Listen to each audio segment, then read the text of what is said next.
కాకాని గోవర్ధన్ రెడ్డి గారి అక్రమ అరెస్టును మేము తీవ్రంగా ఖండిస్తున్నాం. అక్రమ అరెస్టు అని ఎందుకు అనాల్సి వచ్చిందంటే, ఏదైతే ఈ పొదలకూరు రుస్తుం మైన్లో ఈరోజు అక్రమ మైనింగ్ జరిగింది అని ఆరోపిస్తున్నారో, అదే మైనింగ్లో అక్రమాలు లేవంటూ ఒక నివేదిక గతంలో ఇవ్వడం జరిగింది. ఏదైతే సభ్యుల బృందం ఉందో అందులో ముఖ్యంగా బాలాజీ నాయక్ అనే అధికారి కూడా ఉన్నారు.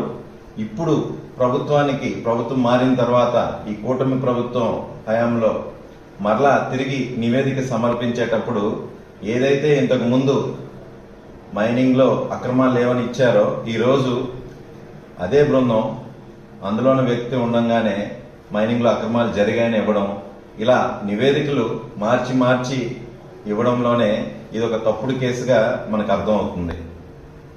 రెండవది, ఈ కేసులో గా ఉన్న శ్యామ్ ప్రసాద్ రెడ్డి గారికి ముందస్తుగా బెయిల్ మంజూరు చేయడం జరిగింది. అయితే ఎలా అయినా సరే